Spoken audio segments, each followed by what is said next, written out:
चाह रहे हैं यहाँ पे अभी वापस आके वो पागलपन क्या कर सकता है हमें भी पता नहीं। वो बोझ केवल हमारा चाकमा लोगों का बोझ नहीं होगा, अदम लोगों का बोझ नहीं होगा, इंटायर जो यहाँ पे एरिया है उन लोगों का भी बोझ है और स्टेट का भी बोझ होगा और सबसे पहले राष्ट्र का बोझ होगा। हम वो होना नहीं चाहते। इसलिए एज ए रिप्रेजेंटेटिव हम लोगों ने सर आपको इलेक्ट किया है। वी आर रियली थैंकफुल कि आपने देर आए दुरुस्त आया, कम से कम लास्ट मोमेंट में हमारे आवाज को सुना होगा, पहुंचा होगा सर के साथ, सर के कानों में। वो लास्ट मोमेंट पे यहाँ पे आए। कल पूछे मुझे कॉल करके कि मैं आ सकता हूं क्या। मैंने कहा बिल्कुल आ सकते हैं सर, क्योंकि हम लोग तो बहुत चाहते हैं कि हमारी आवाज को आप सुने। तो इसलिए we are really thankful sir. काफी मीटिंग्स भी था आपका सुना है, कैंसिल भी किया है। उस मीटिंग कैंसिल करने के बाद यहाँ पे आए हैं। We are really thankful. But यहाँ आने के बाद हमारा आपका क्या डिमांड है। We have elected you as a representative of our this particular circle and particular area constituency.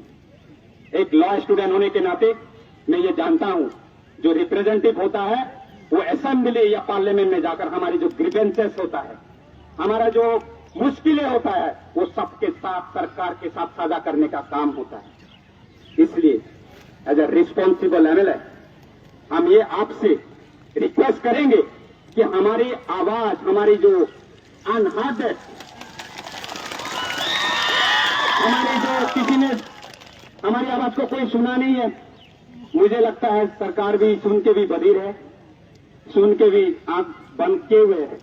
लेकिन हम ये आपसे चाहते हैं सर कि आप हमारी आवाज को सरकार तक, चीफ मिनिस्टर साहब तक, आपके जितने लेजिस्लेटिव असेंबली के कलीग्स हैं उनके साथ साझा क्यों करेंगे, कब करेंगे और कैसे करेंगे। क्योंकि इसमें आप जब कहेंगे वहां पे अपने लोगों को कहेंगे, अपने रिप्रेजेंटेटिव, अपने पॉलिटिकल कॉलीग्स को कहेंगे, हमारे सीएमओ साहब को कहेंगे, हमारे गवर्नमेंट जो डिसीजन मेकर्स है उनको कहेंगे कि आरपीसी और पीआरसी में बहुत फर्क है। क्योंकि आरपीसी किसी इंडिजिनियस राइट्स को, किसी इंडिजिनियस राइट्स को इनक्रोच नहीं कर रहा है, ना डायलूट कर रहा है। हम किसी के राइट को अतिक्रमण नहीं कर रहे हैं मित्रों। ये आवाज आपको पहचानी होगी सर। क्योंकि आज मैं आपसे सवाल ये पूछ रहा हूं, दृश्यमणि चाकमा के रूप में नहीं पूछ रहा हूं सर, मैं एज ए स्टूडेंट रिप्रेजेंटेटिव होने के नाते, एक पूरे कम्युनिटी के रिप्रेजेंटेटिव होने के नाते पूछ रहा हूं सर। मैं बहुत इमोशनल भी हूं इस समय कि मुझे इस तरह के फीके सवाल आपके सबके सामने करना पड़ रहा है sir. I am really sorry, but हमारे फ्यूचर के लिए सर हमारा सवाल तोड़ना भी आपसे ये हमारा रिस्पॉन्सिबिलिटी मानता हूं। इसलिए सर मैं ये सोचता हूं एक जो गलत परसेप्शन, रॉन्ग नैरेटिव्स है ईटानगर में, मैं कह रहा हूं ईटानगर के एरिया में, यहाँ के लोगों में तो पता है आरपीसी ना मिलना या चाकमा लोगों को, फजंग लोगों को आरपीसी देना, उनके राइट्स को कोई उल्लंघन नहीं कर रहा है, कोई अतिक्रमण नहीं कर रहा है। लेकिन वहां से ईटानगर के लोग, काफी स्टूडेंट यूनियन के कुछ हमारे मित्र, student leaders, even some political organisation ने भी कॉल करके मुझे कहा है कि आपके आवाज, क्योंकि आरपीसी और पीआरसी में समझ में हम लोग को आ नहीं रहा है, इसलिए ये इशू है। आप लोग के इशू को एक रिप्रेजेंटेटिव को लाना पड़ेगा सही से। आप लोग का जो रिप्रेजेंटेटिव है, हमारे असेंबली में वो फर्क, डिफरेंसेस बताना पड़ेगा कि आरपीसी और पीआरसी में बहुत फर्क है। हम लोग किसी पीआरसी की अभी डिमांड नहीं कर रहे हैं, वो सरकार बात चल रही है, वो दूसरी बात है। लेकिन आरपीसी जो एजुकेशनल बार हायर स्टडीज करने के लिए और एक लिवलीहुड, राइट टू लिवलीहुड, जो कॉन्स्टिट्यूशन की आर्टिकल 21 बताता है, राइट टू लिवलीहुड, आप लोग उसको इनक्रोच नहीं कर सकते हैं अगर आप भारत का नागरिक है। मुझे लगता है ईटानगर में रहने वाले भी भारत के नागरिक है और हम लोग ये भी आशा करते हैं कि ईटानगर में जो डिसीजन मेकिंग बॉडी है उनको एक ये पूछना पड़ेगा कि इस तरह का हम लोग को जो सिस्टमिक डिस्क्रिमिनेशन कर रहा है, उस सिस्टमेटिक डिस्क्रिमिनेशन से आपको थोड़ा समझाना पड़ेगा सर। क्योंकि इलेक्ट भी हम लोग उसी आशा से किए हैं, क्योंकि यहाँ पे कोई भी पॉलिटिकल माइंड का आया नहीं है, पॉलिटिकल सोच के नहीं आया। ये समाज के बारे में, फ्यूचर के बारे में सोचते हैं, इसलिए इतना लोग देखा होगा। आपने काफी पॉलिटिकल रैलीज की होगी, मुझे लगता है बहुत संख्या में इस तरह के रैली आजम एरिया में कम देखा होगा आपने। क्योंकि ये लोग चाहते हैं कि हमारे राइट, हमारे बच्चों के राइट्स का अगर बात होगी हम लोग सभी एक साथ आएंगे सर। इसलिए और हम लोग का जो कहना है आपके सामने, आपके थ्रू क्या करेंगे हम लोग, 8 तारीख को सर हम लोगों ने national capital region state Delhi में बहुत पूरा प्रोटेस्ट करने जा रहे हैं। जितने भी स्टूडेंट आए सब वहां पे पहुंच रहे हैं। हम लोग अपनी आवाज को केंद्र सरकार पर रखेंगे।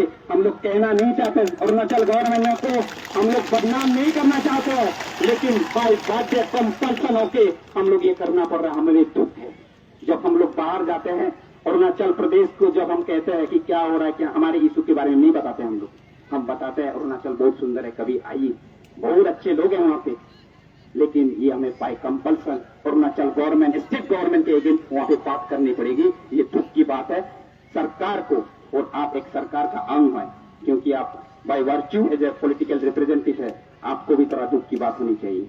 दूसरा, हम लोग अक्रॉस इंडिया में अगर वो बात भी नहीं मानती है, हमारे जो छात्र हैं, हमारे जो स्टूडेंट हैं, डिफरेंट डिफरेंट मेट्रो सिटीज में रहते हैं, हंगर स्ट्राइक हम लोग सेक्रीफाइस करने के लिए रेडी है। ये आप आवाज हम आपके सामने रखना है।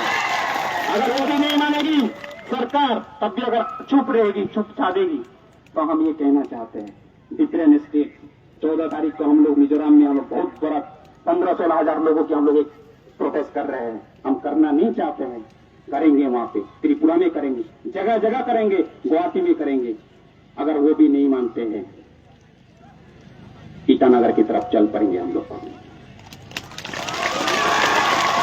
एश्योरेंस ऑलरेडी दिया गया है, जितने डीआईएस है, जितने गाड़ियां और इस एरिया में है, जितने ट्रैक्टर है, सब रेडी है। 100 महीने 1 साल लग जाए, हम लोग दुकानें बंद करेंगे, सरकारी दफ्तर बंद करेंगे, कोई नहीं। पहले भी जंगल में थे, अभी भी जंगल में रहने हम लोग वो एडजस्ट कर लेंगे। पहले भी खेती बाड़ी करके हम लोगों ने पेट पाला है, आज भी खेती बाड़ी करके जो हम लोग जंगली आलू खाते थे पहले, वो भी खा के हम लोग जी लेंगे, कोई दिक्कत नहीं। लेकिन इसलिए सर, और लास्ट है, पॉलिटिकल सेंसिटाइजेशन की बहुत जरूरत है, वो आपके थ्रू भी होना बहुत जरूरी है, क्योंकि यहाँ के लोग पढ़े लिखे है नहीं। पार्टिकुलरली हमारे जो तरह तरह के सोशल मीडिया में लिखते हैं, चकमा लोग ये है, वो है, हाजम लोग ये है, आपकी तरफ से भी कुछ अवेयरनेस क्रिएट करने की जरूरत है। इसलिए हम लोग बीइंग ए सिटीजन वोट करते हैं पार्लियामेंट्री एंड असेंबली में।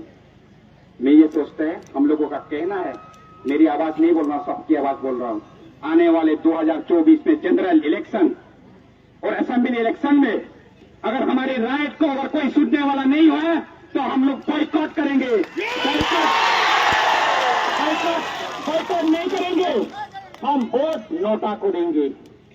नोटा को पहली बार इतिहास, भारत के इतिहास में ये होगा कि नोटा को सबसे ज्यादा वोट मिला होगा। ये हम लोग चाहते नहीं है, लेकिन बाई बार चुप करना पड़ेगा हम लोग को। इसलिए जरा ना कहकर ये जो टीके सवाल है आपके सामने रखा है, you are a very respectable person, not only entire district में, हर जगह आपका जो कंट्रीब्यूशन है समाज के लिए, कोई उसमें कोई दो राय नहीं है सर। इसलिए हमारा एक दायित्व होता है स्टूडेंट रिप्रेजेंटेटिव। मैंने पहले कहा है, मैं दृष्टोमणि चकमा के बारे में के रूम में नहीं बोला हूं, मैं एक स्टूडेंट के रूम में, मैं एक सीबीओस के रूम में, मैं एक जीबीएस के रूम में, मैं एक महिला के आवाज के रूम में बोला हूं आपके सामने। इसलिए सर आपसे हम अभी सुनना चाहते हैं। Thank you.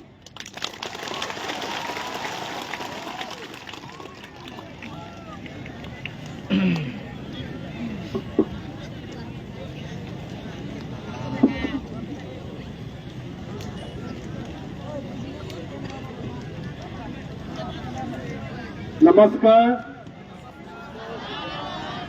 जूजू पटरू पटरू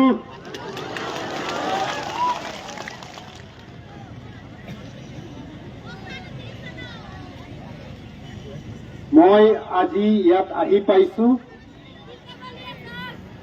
আপোনালোকৰ নন কৰ্পৰেশ্যন মুভমেণ্ট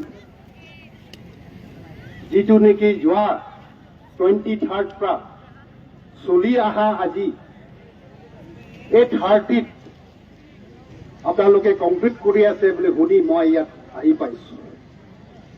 মোৰ মৰমৰ মা দেউতা, ভাই ভনী, চাকমা হাইজং কমিউনিটিৰ পৰা মই চবক নমস্কাৰ কৰিছো। ইয়াত উপস্থিত আপাকসু প্ৰেচিডেণ্ট বিশ্বমণি ভাই, তেনেকা ইয়াত বিশ্বমণি ভাই চাকমা ষ্টুডেণ্টছ ইউনিয়নৰ প্ৰেচিডেণ্ট, লগত আজি ইয়াত হাজং ষ্টুডেণ্টছ ইউনিয়নৰ প্ৰেচিডেণ্ট ছেক্ৰেটাৰী, বাকী অফিচাৰ বিয়াৰ্ডাৰ, লগত এই গ্ৰাউণ্ডে মোৰ কাষত হাইলি ৰেচপেক্টেবল আমাৰ চাকমা সমাজৰ লিডাৰ, আমাৰ চমিবল ককাইদেউ, ইয়াত দিলীপ ছাৰ, তপন ভাই, প্ৰতিময়, তেনেকা আমাৰ ইয়াতে যিমানটো ছিনিয়ৰ চিটিজেন্স, আৰু এইটো গ্ৰাউণ্ডে যিমান মোৰ মৰমৰ মা দেউতা ভাই ভনীসকল, আপোনালোকৰ মাজত মই বহুত দুখতে আহি পাইছো। মই জানো আপোনালোকৰ পেইনছ আৰু চেণ্টিমেণ্ট।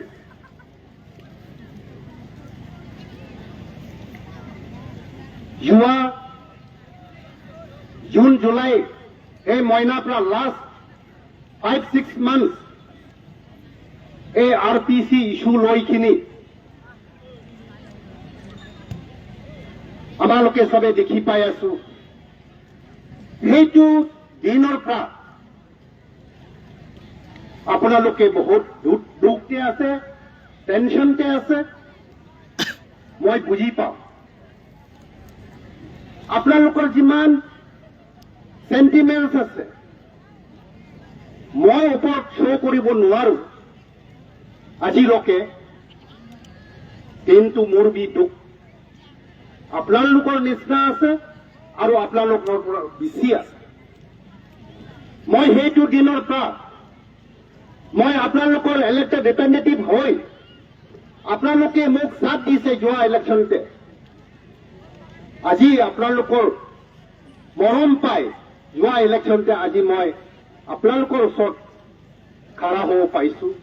49 বৰডুমছা ডাইনৰ আপোনালোকৰ ৰিপ্ৰেজেণ্টেটিভ হৈ আপোনালোকৰ আগত আছো।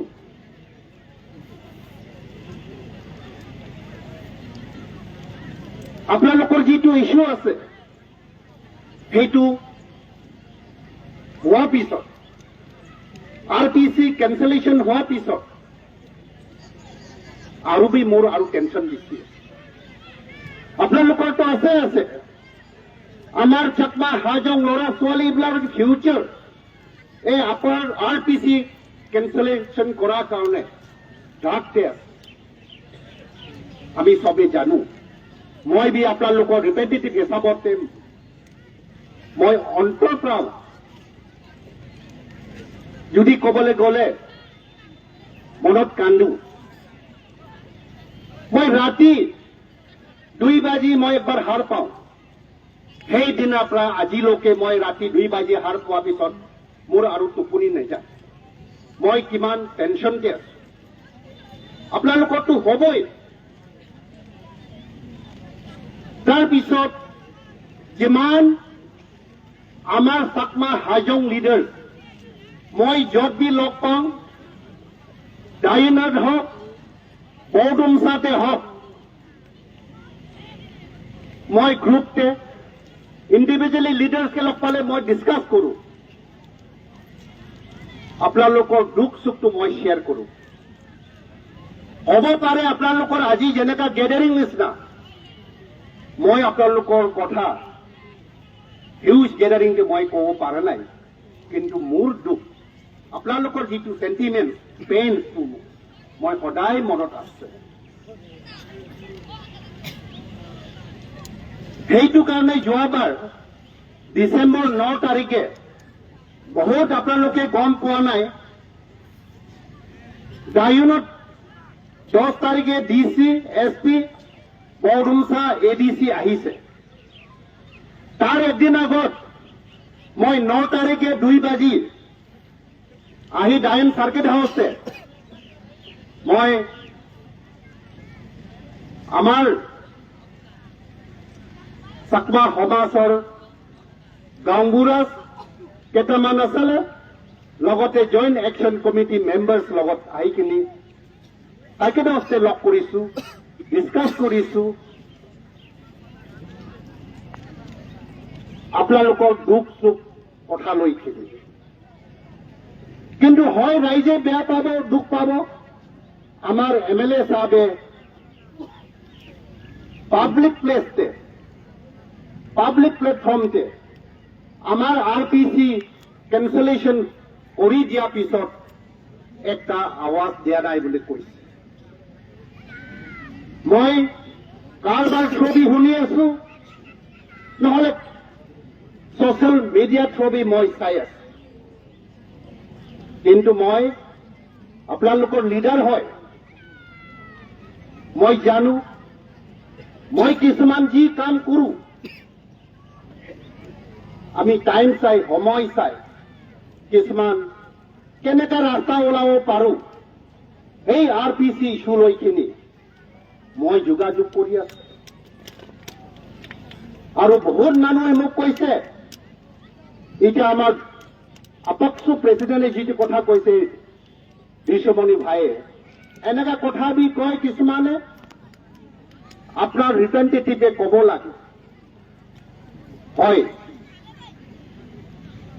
বহুত মানুহে বহুত কথা ক'ব, মই আপোনালোকক এইটোৱে ক'বলৈ ইচ্ছা কৰি আছো, আপোনালোকে মোক বিশ্বাস কৰক, মই অন্তৰৰ পৰা আপোনালোকৰ দুখটো মই একচেপ্ট কৰিছো। কিছুমানে মোক কম্পেয়াৰ বি কৰিছে, ফাল্লা ফাল্লা এনেকা কৈ আছে। মই আপোনালোকক মোৰ মা দেউতা ভাই ভনীবিলাক, বিশেষকৈ মোৰ ষ্টুডেণ্ট ইয়াত যিটো আমাৰ দুইটা কমিউনিটিৰ পৰা আছে, আপোনালোকক ক'বলৈ ইচ্ছা আছে, মই আপোনালোকৰ ইলেক্টেড ৰিপ্ৰেজেণ্টেটিভ হয়, মই আপোনালোকৰ গাৰ্জেন হয়। এই 49 বৰডুমচাত যিমান জাতি ধৰ্ম, ট্ৰাইবেল নন ট্ৰাইবেল চবক মই ইকুৱেলি মৰম চেনেহ দি আছো। আপোনালোকক লাষ্ট 3 years 4-3 বছৰতে মই দি আছো, মোৰ মৰম সব লগত আছে। কিন্তু আপোনালোকৰ এইটো বহুত চিৰিয়াছ ইস্যু, RPC ইস্যুটো উঠি আহিল। কোনোবা প্ৰাইভেট ইণ্ডিভিজুৱেলছে যি বি ক'ব পাৰে, একটা প্ৰাইভেট ইণ্ডিভিজুৱেল, কিন্তু মই আপোনালোকৰ ইলেক্টেড MLA হওঁ। MLA হোৱাৰ পিছত পাৰ্ট এণ্ড পাৰ্চেল গভৰ্ণমেণ্ট, যিটো গভৰ্ণমেণ্টৰ ডিচিশ্যন যিটো দিছে, তাৰ খিলাফতে মই গৈ কিনি ছচিয়েল মিডিয়াতে মই হালা কৰি থকাটো এপ্ৰপ্ৰিয়েট নহয়। নহলে য'ত ত'ত গৈ কিনি হালা কৰাটো মই এপ্ৰপ্ৰিয়েট ভাবা নাই। আপোনালোকে যিটো কৈ আছে মোকে, আপোনালোকৰ মেছেজ মই এপ্ৰপ্ৰিয়েট প্লেটফৰ্মতে মই দিব।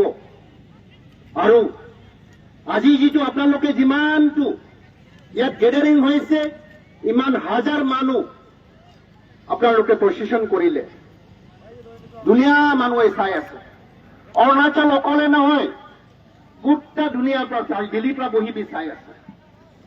হলে বি একটা মই ইলেক্টেড ৰিপ্ৰেজেণ্টেটিভ 49 বৰডুমচা যেনেকৈ ৰিপ্ৰেজেণ্ট কৰি আছো, আপোনালোকৰ যিটো গ্ৰিভেন্সেছ, আপোনালোকৰ যিটো RPC ইস্যুটো লৈ কিনি মই এপ্ৰপ্ৰিয়েট প্লেটফৰ্মতে, এপ্ৰপ্ৰিয়েট টাইমতে মই নিশ্চয় ক'ব। তাৰ ওপৰতে আমাৰ অনাৰেবল চিফ মিনিষ্টাৰ ছাৰ তেখেতৰ লগত নিবি মই লগ কৰিব। যোৱা অলপ দিন আগত মোক 2টা মেমৰেণ্ডাম দিছে, তাৰ কাগজ পত্ৰ সব মই ঠিক ঠাক কৰা হৈ গ'ল। মোৰ ফালৰ পৰা মই যি কৰিব লাগে, ৰিকমেণ্ডেশ্যন যি কৰিব লাগে আপোনালোকৰ মেমৰেণ্ডাম, কিন্তু এইকেইদিন সময়ত অলপ চবেই বিজি হৈ আছে। ডাঙৰ মানুহৰ লগত যেনেকৈ এপইণ্টমেণ্ট বিচাৰিম, এইটো হিচাপত মই আপোনালোকৰ দুখ সুখটো মই ৰাইট প্লেচে মই প্লেচ কৰিম। আপোনালোকে মোক বিশ্বাস কৰক, আজি মই MLA হৈছো বুলি নহয়, সব জাতিৰ লগত মই যেনেকা ভাল আছো আৰু আমাৰ চাকমা হাজং লগত মই MLA নোহোৱাৰ পৰা মই আপোনালোকৰ লগত ঠিক আছে। মই এইটো আজিৰ দিন মই এইটো ক'বলৈ ইচ্ছা আছে, যদি মই মোৰ কাৰণে যদি আমাৰ চাকমা হাজঙৰ RPC অকলে চাকমা হাজঙৰ নহয়, আজিৰ দিনত 49 বৰডুমচা 9 কনষ্টিটিউয়েন্সিৰ মোৰ জনা মতে যিমান নন APSCৰ সব এফেক্ট হৈ আছে আপোনালোকৰ লগত। যদি মোৰ MLAশ্বিপটো থকা কাৰণে যদি এইটো এফেক্ট হৈ আছে, মই আপোনালোকৰ লগত আজি কৈ আছো মোৰ MLAশ্বিপ দি মই চেক্ৰিফাইচ কৰিবলৈ ৰেডি আছো। মোৰ MLAশ্বিপ দি চেক্ৰিফাইচ কৰিবলৈ মই ৰেডি আছো। কিন্তু সঁচা কথা মই ক'ব লাগিব, একটা MLA একো কৰিব নোৱাৰে। আপোনালোকে দেখিছে যোৱা 3-4 বছৰ আগত 2018 আমাৰ ষ্টেট গভৰ্ণমেণ্টে যিমান নন APSC অৰুণাচলতে যিটো পঞ্চায়তে ইনক্লুড আছে, বিশেষকৈ বৰডুমচা ডায়ুন আৰু লেকাং ষ্টেট গভৰ্ণমেণ্টে ডিচাইড কৰিছে PRC দিবলৈ ডিচাইড। ষ্টেট গভৰ্ণমেণ্টে ডিচাইড কৰিছে, চিফ মিনিষ্টাৰে নিজে এনাউন্স কৰিছে। তাৰপিছত তুমি যেতিয়া ইটানগৰতে এজিটেশ্যন হৈ গ'ল, কিমান হাংগামা হৈ গ'ল, সেই ষ্টেট গভৰ্ণমেণ্টে ইচ্ছা কৰাৰ পিছত সেইটো PRC-টো আমি ফুল ষ্টপত থৈছো। এইটো কাৰণে মই একটা MLA হিচাপত মই একো কৰিব নোৱাৰে, কিন্তু মই আপোনালোকৰ একটা ককাই ভাই হিচাপতে আপোনালোকৰ যিটো সেন্টিমেন্ট মই বুজো। আজি মই আহিছো আপোনালোকৰ গ্ৰিভেন্সেছটো, আপোনালোকৰ দুখ, আপোনালোকৰ সেন্টিমেন্টটো সেইটো ওপৰত দুখ শ্বেয়াৰ কৰিবলৈ আহিছো। আপোনালোকৰ প্ৰব্লেম ওপৰতে মোৰ সলিডাৰিটি এক্সপ্ৰেছ কৰিবলৈ মই আহিছো। সেইটো কাৰণে আপোনালোকক এইটোৱে ক'বলৈ ইচ্ছা আছে, আপোনালোকৰ ইস্যু আজি আপোনালোকে 58 years হৈ গ'ল ইয়াতে। 58 yearsটো এটা জক নহয়, 58 years হৈছে। RPC একটা আমাৰ চাকমা হাজং কাৰণে নহলে নন APSC যিমান আছে, যিটো নেকি ৰেজিষ্টাৰ গাঁও আছে, আপোনালোকৰ কাৰণে এই বহুত ইম্পৰ্টেণ্ট মেটাৰ আছে। সেইটো কাৰণে মই এইটো ক'বলৈ ইচ্ছা কৰিছো, মই জানো এইটো আপোনালোকৰ ইস্যুটো, আপোনালোকৰ প্ৰব্লেমটো জেনুইন আছে। আপোনাৰ জেগাত মই হলে এইটো হ'ব। আপোনাৰ বাচ্চাটো মোৰ বাচ্চা হয়। আজি মই এনে MLA আছো, আপোনালোকৰ MLA আছো, মই আপোনালোকৰ গাৰ্জেন আছো। সেইটো কাৰণে আপোনালোকৰ দুখ সুখ ল'ৰাবিলাক এতিয়া চেন্ট্ৰেল চাৰ্ভিছে, আৰ্মিতে মোক বহুত খবৰ দিছে, বৰডুমচা প্ৰাবিত যিমান নন APSC ল'ৰাবিলাক বহুত ল'ৰা ছোৱালীবিলাক লাইফটো বৰবাদ হৈ গ'ল, যেনেকা আপোনালোকৰ হৈ আছে। সেইটো কাৰণে মোৰ উঠনি কোৱাটো মই ৰাতিত টোপনি নাহে, সেইটো আছে। যিমানটো ইয়াতে কৰিছে মই আপোনালোকক এইটো ক'বলৈ ইচ্ছা আছে, মই এই আপোনালোকৰ মেছেজটো ষ্টেট গভৰ্ণমেণ্ট লগত নহলে যিটো মানুহ মই ফিল কৰো এইটো মানুহক শ্বেয়াৰ কৰিব লাগে, বুজাব লাগে, সেইটো মেছেজটো মই কেৰি আউট কৰিম, লৈ যাম বুলি মই আপোনালোকৰ লগত কৈছো।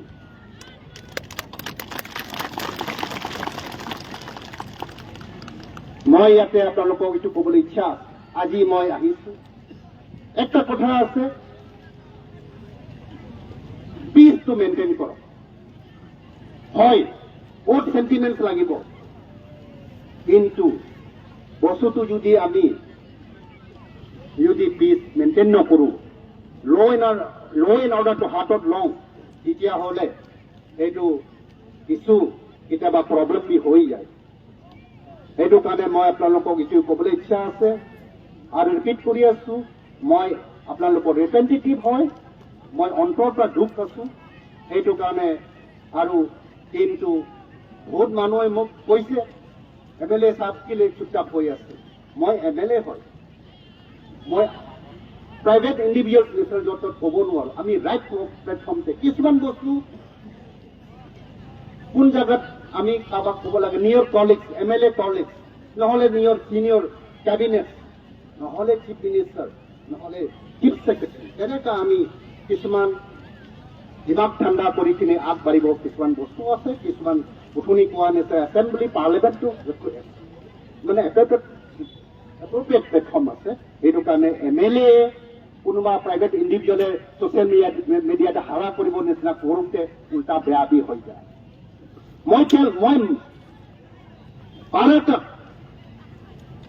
মই ৰেছপনচিবল যিটো ইণ্ডিভিজুৱেলছ ভাবোঁ, ইয়াৰ লগতে মই আপোনালোকৰ দুখটো মই মৰম বিচাৰিব লাগিব, সেইটো আছে। লগতে আপোনালোকক বি এইটোৱে ক'বলৈ ইচ্ছা আছোঁ, আপোনালোকে বি আপোনালোকৰ কাৰণে দৰ্জা খোলা আছে।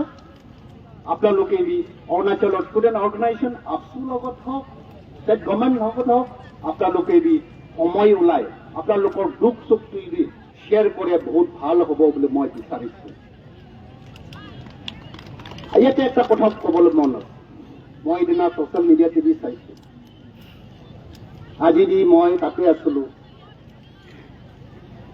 আমাৰ CM চাহাব কথা কৈ যিটো পজিশ্যন হৈছে, মই আপোনালোকক ৰিকুৱেষ্ট কৰিবলৈ মন আছে, CM চাহাবেতো RPCটো কেঞ্চেল কৰা নাই, তেখেতে বহুত দুখ আছে।